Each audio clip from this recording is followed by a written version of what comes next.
guys, and welcome back to Dylan's Little Hobbies, and in today's video we are going to be talking about kybercrystals. Yes, we are going to be talking about the heart of the lightsaber.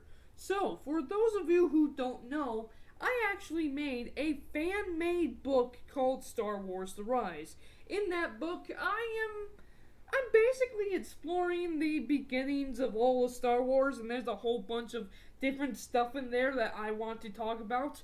One of them we are going to be talking about in today's video. Today we are going to be talking about, of course, the kybercrystal. Now I want to talk about the kybercrystal specifically, and in another video, eventually when we get there, I am going to talk about the lightsaber, what I believe the first lightsaber ever was, how I believe the lightsaber works, blah blah blah blah blah. Yes, we will eventually be talking about the lightsaber, but in today's video, we are going to be specifically talking about the kybercrystal. Now, I have titled this video the kybercrystal theory, and the reason why I titled this video as that is because I'm going to tell you what I believe the kybercrystal truly is and why it's plays such an important role in Star Wars. But with that said, you can take it with a grain of salt. It's a theory. It's not canon. I will talk about what is canon and what's not canon in this video. Without further ado, let's go ahead and start talking about the kybercrystal. So, what do we actually know about the kybercrystal? Well, in canon, not much. Now, in Legends, we had a lot more information, but forget Legends. You know what? I'm going to be honest with you guys. I have looked at some of the Legends material, okay? But most of it, I'm gonna be honest, I just don't like. In fact, let's just talk about the bleeding kybercrystal thing for a second. So, in Legends material, it used to be that the Sith created their own kybercrystal, and the reason why, and I can see why, is because, red kybercrystals aren't natural. And, I mean, you don't want a Sith going to find his own first lightsaber and then finding a Jedi at the same time. They're gonna fight instantly. So, I could see that happening, but meme aside, yes, the idea that they created the synthetic lightsaber crystal was the idea because they wanted to create a stronger lightsaber blade so they can destroy a Jedi's lightsaber blade. And why'd they make it red? Because they were bad guys. They know they're bad guys. They're using the dark side. They're bad guys. Yeah, I never liked that in Legends material. I liked the idea of bleeding a kybercrystal, and why do I like this? And I want to make a whole separate video going into this topic about why Sith do what they do, but I will just give you a little snippet right here. The fact is, Sith don't think that they're bad guys. Yes, they're using the dark side, but what do they truly want? They want control and they want power. That's their desire. Having a desire doesn't make you a bad person. It's your actions that do. It's their actions that make them bad. It's their actions that make them the bad guys of Star Wars. Okay? But it's not their desires. And that's actually where the Jedi got it wrong. And I mean, just look at what Anakin says to Obi-Wan. While they're fighting, Obi-Wan Kenobi goes, Palpatine is evil. And Anakin goes, from my point of view, the Jedi are evil. Yes, it is from his point of view, the Jedi are evil. And remember, he said, I have brought peace and prosperity to my new empire. He wants peace, he wants control, because he thinks the only way to gain peace is to control. The only way to save his wife is to have the power to control the forces of life and death. That's what his urge is, and of course, really, Palpatine is the one who's controlling him. He was being played the entire time. But again, even Palpatine states in the movie, Episode 3, that once the Jedi are all dead, we shall have peace. He believes the only way that they have peace is by him controlling everything. They want to be gods. That's their desire. That's their desire, but it is the way they go to create that desire that makes them bad guys. I'm just saying.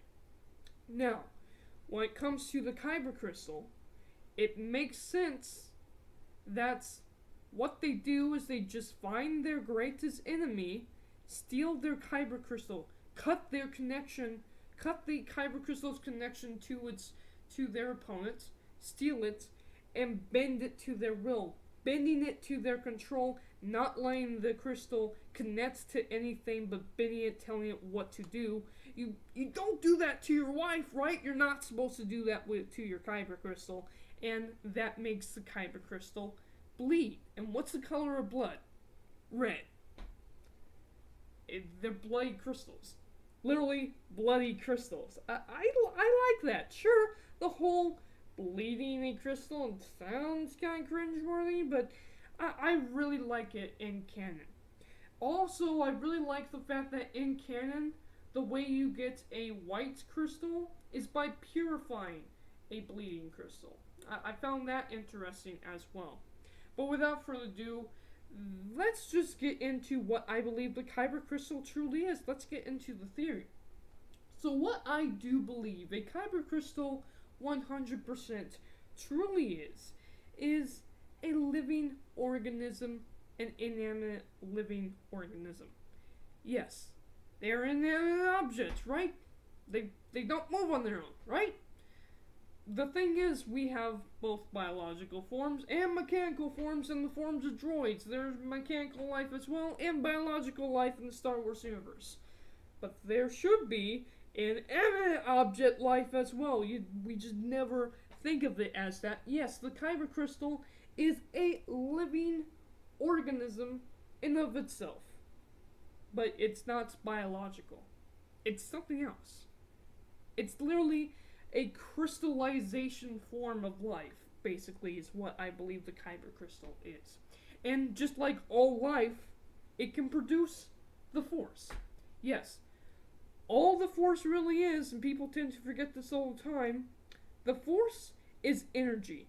It surrounds and combines us all together. Life creates it, makes it grow, meaning that literally you produce the Force. The Force comes from you in waves of energy. Waves of energy that collide with other waves of energy. That's how you can make a connection and also sense others. Sense others from 5 million miles away. How Luke and Leia, they have the connection. They can almost communicate with each other through the Force because of their waves colliding to each other, and they just know each other's waves so well. That's what the Force really is. That's how the Force works. It's an energy. It's a field of energy that combines the galaxy together. And the kybercrystal will, of course, being a living organism, produce that energy. It produces that energy in large amounts. And indeed, as a Jedi have a connection with their lightsaber crystal, the heart of the blade, the crystal's energy becomes their own. Their energy becomes the kybercrystal's energy, and they work together in harmony. Indeed, this is actually canon because this is actually seen in the Clone Wars. Star Wars, the Clone Wars actually does this as well. And if I can tell you guys to go watch any Clone Wars, I would highly recommend the episodes where they have the young Jedi go to create their own lightsabers, and they go to Ilum to basically find their Jedi lightsaber crystal learn something from it and connect with it through the Force and then create their lightsabers. That is such a cool arc. But frankly, we don't know why kyber crystals, except for the white and the red, why they turn colors. Why does a kyber crystal turn blue? Why does a kyber crystal turn green? Fact is, while in the show the kyber crystal looks like it's blue straight off from the beginning, it's not. A kyber crystal is completely clear. It's not white, it's not blue, it's not red. It's completely clear. The way a kyber crystal turns color is by making a connection with the wielder of the lightsaber. Now, why does Anakin's lightsaber not turn red when he turns into Darth Vader? The reason why is because they're not mood rings. You don't instantly become a bad guy and turn the lightsaber red. Again, the reason why it's turned red is because it's being used against its own will. That kyber crystal that was in Anakin's lightsaber was connected to Anakin, so it stayed and kept its color. And indeed, in the Clone Wars, when it comes to Ahsoka Tano's lightsaber, they were connected to Anakin for so long that, of course, they turned blue. And that's why Ahsoka has blue lightsabers at the end of the Clone Wars. So yeah, the way I believe kyber crystals turn color, the reason why they turn color is because they make a certain connection with their Jedi users. Now, why they would turn any other color, yellow, purple, green, black, would have to do with something about the wielder. So yeah, that's my theory when it comes to kyber crystals. Let me know your guys' thoughts down in the comments below about anything I said in this video. Thank you guys for watching, and I am out. Bye.